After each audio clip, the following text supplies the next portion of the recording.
আজকে আমরা শুনব চৈতন্য চরিতামৃতের মধ্যম অধ্যায় পঞ্চম পরিচ্ছেদ থেকে আজকের লীলা কথা। কীর্তন করে আমরা সবাই অর্থ নিই, কেউ বিনা পয়সা গাইতে আসেনি বাবা। সত্যি কথা বলতে আমার বাধা নেই, যে ৮০,০০০ নেয় সেও টাকা নেয়, আর যে ৭,০০০ নেয় সেও টাকা নেয়। টাকা না নিয়ে কেউ আমরা কীর্তন করি না, কিন্তু একটা টাকা নিলাম, কীর্তন করলাম, কীর্তনের বিনিময়ে যদি গৃহের না মঙ্গল হয় তাহলে ওই টাকা নিলে কিন্তু আমরা নরকে গিয়েও ঠাঁই পাবো না। সে যে যায়নি, কিন্তু বাবা একটা ঘরের কল্যাণের জন্য, মঙ্গলের জন্য হরিনাম সংকীর্তন, তাই তো সবাই চাই আমাদের ঘরের মঙ্গল হোক। আজ বাবাদের বাড়িতে যে হরিনাম সংকীর্তন করবে বলে মনস্থির করেছেন, অনেক বছর ধরে হয়তো চিন্তা করলেন যে আমাকে একটা দিন সংকীর্তন করতে হবে, হরিনাম যজ্ঞ আয়োজন করতে হবে। অনেক দিন ধরে তারা চিন্তা ভাবনা করে গুরুদেবের কাছে পরামর্শ নিয়ে তারা এই হরিনাম যজ্ঞ করে। সব ভাগ্যে তো হয় না বাবা, অর্থ নেই, উপকারে হোক তাদের। চৈতন্য চরিতামৃতের মধ্যম অধ্যায় পঞ্চম পরিচ্ছেদ থেকে আজকের লীলা কথা। বৃন্দাবন থেকে ভগবান স্বয়ং এক ভক্তের সঙ্গে হয়ে সাক্ষী দেওয়ার জন্য আপনাদের মতো গ্রামের সবাই একসঙ্গে বসেছিল, আর ভগবান হেঁটে এসে বৃন্দাবন থেকে পায়ে হেঁটে এসে দাঁড়িয়ে সবার সামনে ভগবান এক ভক্তের হয়ে সাক্ষী দিয়েছে। সেই ভক্তকে এমন কোন ক্ষমতায় ভগবান স্বয়ং বৃন্দাবন থেকে মন্দির থেকে হাঁটতে হাঁটতে আমাদের মতো একটি গ্রামে এসে দাঁড়িয়েছিল। কোন গ্রাম, কোথায়, আজকে সেই তথ্য আর সেই ঘটা, সেই কথা আমরা তত্ত্ব শুনে নেব। আজকে লীলার বিষয় সাক্ষী গোপাল। চলে যাব সরাসরি দক্ষিণ ভারত। দক্ষিণ ভারতে একটি গ্রাম আছে, গ্রামটির নাম হলো বিদ্যানগর গ্রাম। আর গ্রাম বলতে আপনারা সবাই জানেন, গ্রামে বিভিন্ন শ্রেণীর মানুষ বসবাস করে। আমরা সবাই গ্রামে বাস করি বাবা। ধনী দরিদ্র, চন্ডাল, পণ্ডিত, মূর্খ, ব্রাহ্মণ, বৈষ্ণব, নানা রকম জাতির মানুষ নিয়ে একটি গ্রাম গড়ে ওঠে। ওই বিদ্যানগর গ্রামে এক ব্রাহ্মণ বাস করত। ব্রাহ্মণের বয়স 23 থেকে 24 বছর। আজ থেকে 700 বছর আগেকার লীলা কথা। মহাপ্রভু তখন নবদ্বীপে আসেননি, কিন্তু কলিযুগের কথা। ছেলেটির বয়স 23 থেকে 24 বছর। ছেলেটির নাম মদন গোসাই। ভাই বোন বলতে কেউ নেই। ঘটনা চক্রে বাবা ছেলেটির বাবা মা দুজনেই অল্প বয়সে মারা গেছে। ছোট্ট একটি তাল পাতার কুটির, সেই কুটিরে তার গিরিধারী গোপীনাথ আছে। প্রত্যেক দিন নগরে নগরে ভিক্ষা করে নিয়ে এসে যতটুকু তন্দুল পায় ভগবানকে ভোগ লাগিয়ে ওই মদন গোসাই প্রসাদ সেবা করে। এক কথায় তিনি হলেন ভিখারি ব্রাহ্মণ। যার কিছু নেই তাকে আমরা সরাসরি কথায় বাবা বলি ভিখারি, তাই তো? ওই গ্রামে আরেকজন ব্রাহ্মণ ছিল, তিনি কুলীন ব্রাহ্মণ, তার কুল থেকে ব্রাহ্মণ। তিনি হলেন মাধব মিশ্র। মাধব মিশ্রের বয়স 75 থেকে 80 বছরের মধ্যে। তাই এখানে কে আছে বাবা? হয়েছে তো 75 থেকে 80 বছরের মধ্যে মাধব মিশ্রের বয়স। তা মাধব মিশ্র ঘর বাড়ি, টাকা পয়সা, জমি জমা, ছেলে মেয়ে, তার কোনো কিছুর অভাব নেই। এক কথায় হলো তিনি গ্রামের কোটিপতি ব্যক্তি। একজন ভিখারি, একজন কোটিপতি। ভক্তমণ্ডলী, ভক্তিমতী মায়েরা, আপনারা চরিতামৃত খুললে মধ্যম অধ্যায়ে দেখতে পাবেন পঞ্চম পরিচ্ছেদে এই দুজনের নাম মাধব মিশ্র মদন গোসাই নেই। ওই দুজনের নাম আছে ছোট বিপ্র বড় বিপ্র। আর বাবা জানে, কিন্তু অদ্বৈত বিলাস গ্রন্থ থেকে নেওয়া এই দুজনের নাম, একজনের নাম মাধব মিশ্র আর একজনের নাম মদন গোসাই।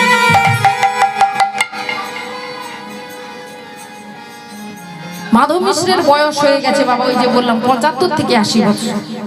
আরো গ্রামের বুড়ো 10-15 জন ভক্ত বয়স হয়ে গেছে, তো তারা বিকেল বেলায় একটা নির্দিষ্ট তাদের জায়গা আছে, সেখানে বসে আলোচনা করেন যে কার বাড়িতে কি হলো। যেমন বাবারা এখন আলোচনা করেন, যে যেরকম, কেউ চায়ের দোকানে, কেউ একটা বেঞ্চ আছে সেখানে বসে আলোচনা করেন যে হ্যাঁ রে তোর বাড়িতে কি হলো, কেমন চলছে, তোর নাতি নাতনির কেমন পড়াশোনা চলছে, সংসার কেমন চলছে। এই যে কথা, মায়েদের কথার ভাবধারা আলাদা আর বাবাদের কথা সম্পূর্ণ আলাদা, আপনারা সেটা জানেন। হরি হরি। তা মাধব মিশ্র আছেন, আরো 10-15 জন বুড়ো মানুষ, তারা বিকেল বেলায় একটা বেঞ্চ আছে সেখানে আলোচনা করছেন। মাধব মিশ্রকে সবাই মান্যি গুণ্যি করতে পারত, কারণ তৎকালীন দিনে গ্রামের যিনি বিশিষ্ট কোটিপতি হয় তাকে সবাই মান্যি গুণ্যি করত। মাধব মিশ্রকে সবাই মানত। এখন এক ভক্ত বুড়ো মানুষ, তারা মাধব মিশ্রকে বলছে, হ্যাঁ গো ও মাধব দাদা, বলি সারা জীবন তো আমরা সংসারের ঘানি টানলাম, একটু তীর্থ দর্শনে যাব, আমাদের বড্ড ইচ্ছে, কিন্তু নিয়ে যাবে। আজ থেকে 700 বছর আগে বাবা ট্রেন বাস ছিল না, পথঘাটও ছিল না ঠিকঠাক, জলা জঙ্গল নদী নালা পেরিয়ে তীর্থ দর্শনে যেতে হতো। কে নিয়ে যাবে? আমাদের বড্ড ইচ্ছে যাব। বলুন তো বাবা, 75 বছর বয়সে এসে সংসারের প্রতি কি আর একটু টান থাকে? একটু কমে যায়, থাকে কিন্তু একটু কমে যায়। মনে হয় যে জীবনে আর কটা দিন বাঁচব, একটু কীর্তন শুনে আসে। কিন্তু ওই ব্যাপারটা 20 বছরের ছেলের হবে বাবা? হবে না। দেখুন আসরে তাই জন্য 20 বছরের ছেলে মেয়েরা কি আছে আপনাদের এলাকায়? এখানে বাবাদের নিমন্ত্রণ করেন? হ্যাঁ সেটাই।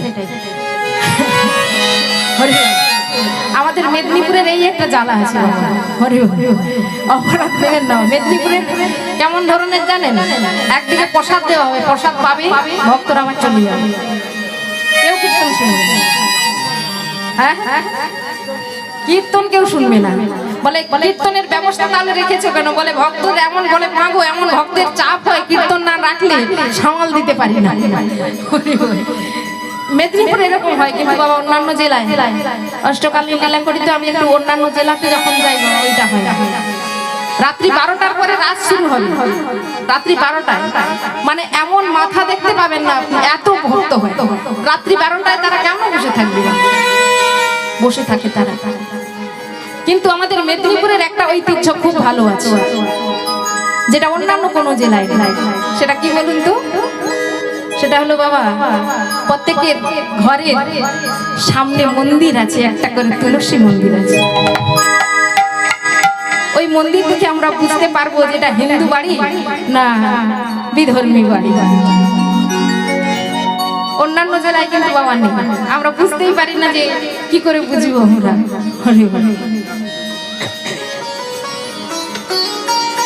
তা বলছে দাদা গো, সারা জীবন তো সংসারের ঘানি টেনে এলাম, একটু তীর্থ দর্শন করতে যাবো, আমাদের বড্ড ইচ্ছে, কিন্তু নিয়ে যাবে। পথ দেখিয়ে তো নিয়ে যেতে হবে। ট্রেনে উঠবো, প্লেনে উঠবো, 5 দিনের মধ্যে বৃন্দাবন পরিক্রমা করে ঘুরে চলে আসবো, তা তো হবে। নিয়ে যাবে। তখন আরেকজন বলছে, আচ্ছা ও ওই মদনকে ধরলে হয় না? ওই যে ছেলেটা আমাদের গ্রামে ভিক্ষে করতে আসে মাঝে মধ্যে, ওই মদনকেই যদি ধরি আমরা, যে বাবা একটু নিয়ে চল। ও তো না বলবে না। মাধব মিশ্র বললেন বেশ, তবে ওই মদন যদি আজকে আমাদের গ্রামে ভিক্ষে করতে ঢোকে,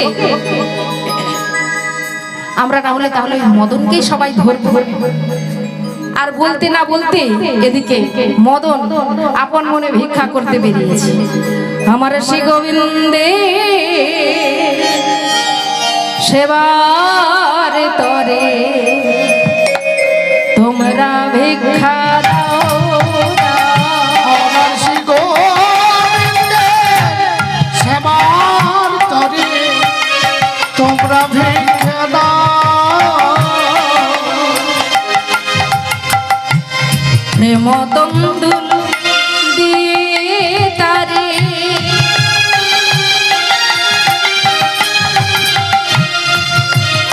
আমায় জন্মের মতো কিনে নাও না। আমার শ্রী গোবিন্দে সেবার তরে তোমরা ভিক্ষা দাও। আমার শ্রী গোবিন্দে সেবার তরে তোমরা ভিক্ষা দাও। আমি নিজের লাগে চাই না কিছু,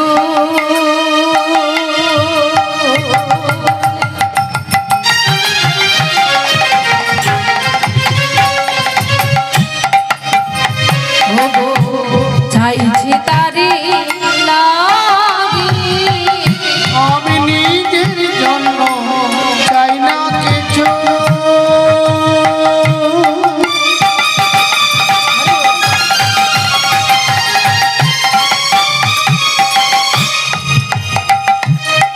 ও কি চাই গো তারি লাগি। আজ বড়ই কাঙ্গাল হই গো আমি, আর বড়ই কান্না হই গো আমি।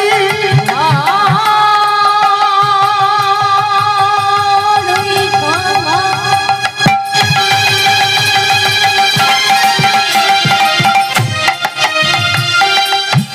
বড়ই কাঙ্গাল হই গো আমি, তোমাদের দ্বারে মাগি। আমার শ্রী গোবিন্দে সেবার তরে তোমরা ভিক্ষা দাও। আমার শ্রী গোবিন্দে সেবার তরে তোমরা ভিক্ষা দাও। তোমরা ভিক্ষা দাও। তোমরা ভিক্ষা দাও। মদন গোসাই ভিক্ষা করতে আসছে, অমনি বুড়ো মানুষগুলো ধরেছে। বাবা মদন, হ্যাঁ বাবা মদন, দাঁড়া বাবা দাঁড়া, একটু দাঁড়া। কোথায় যাচ্ছিস বাবা? কেন বাবা ঠাকুর? আপনারাই তো জানেন ভিক্ষাই হলো আমার জীবন, ভিক্ষা করে আমার জীবন কাটাতে হয়। কি হয়েছে বলুন বাবা ঠাকুর? হ্যাঁ বাবা মদন, আমাদের বড্ড ইচ্ছে বাবা একটু তীর্থ দর্শনে যাবো। তুই নিয়ে যাবি বাবা? তুই নিয়ে চল না রে বাবা। সে কি বাবা ঠাকুর, আপনারা তীর্থ দর্শনে যাবেন, আমি নিয়ে যাব না? তা কি কখনো হয়? কারণ না আছে আমার বাবা মা, না আছে চাল চুল। আপনাদেরকে যদি তীর্থ দর্শনে নিয়ে যাই আমারও আনন্দ, আর আপনাদেরও উপকার হয়, আপনারা দর্শন করতে পারেন। তা বেশ ঠিক আছে, তাহলে আপনারা কে কে যাবেন? ওই 10-15 জন বৃদ্ধ মানুষ সবাই বলছে আমি যাব আমি যাব আমি যাব। বেশ বাবা ঠাকুর, আগামী সপ্তাহের বুধবার দিন তাহলে আমরা সবাই তীর্থ দর্শনে বেরিয়ে পড়ব। আপনারা সবাই রেডি থাকবেন। এবার মাগো সবাই মিলে বলতে না বলতে আগামী সপ্তাহের বুধবার ভক্তরা সবাই বেরিয়ে পড়বে। মহাজন এদিকে কলম দিচ্ছেন, দেখেন কি বলছেন। ভগবিদ্যানগরে ছিল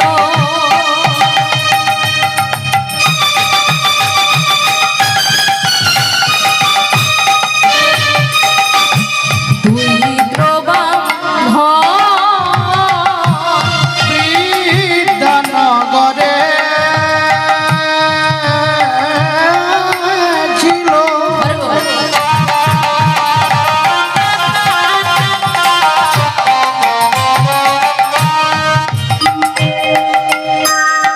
বিদ্যানগরে ছিল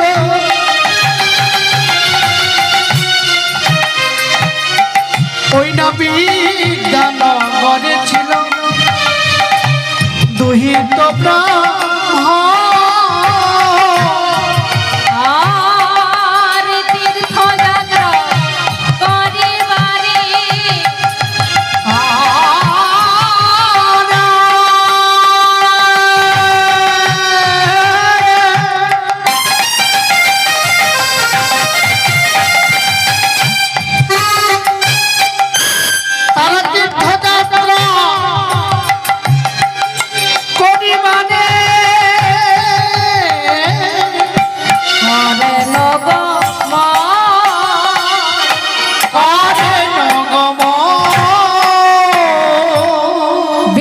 করেছিল দৈত্য ব্রাহ্মণ তীর্থযাত্রা করিবারে করে নগর। ভক্তরা সবাই হরি হরি বলতে বলতে যাচ্ছে, কারণ বাবা জলা জঙ্গলে যদি বাঘ ভালুক বেরিয়ে পড়ে তাহলে কি হবে? বাঘ ভালুক বেরিয়ে পড়ে, তাই ভয়ে ভক্তরা সবাই বুড়ো মানুষ তারা তো হরি হরি বলতে বলতে যাচ্ছে। আর এদিকে মদন আপন মনে সবাইকে দায়িত্ব সহকারে নিয়ে যাচ্ছে, দায়িত্ব সহকারে নিয়ে যাচ্ছেন মদন। আর মদন আপন মনে গাইছে রাধার নাম। হরি বল। মদন জানে যে বৃন্দাবনে যেতে হলে তো রাধা নাম নিতেই হবে। হরি হরি বল, হরি বল। রাধা নাম গাইতে গাইতে যাচ্ছে। ও মনে তু চল রে বৃন্দা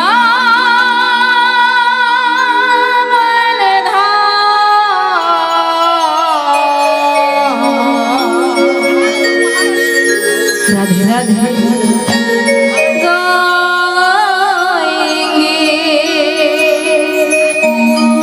हो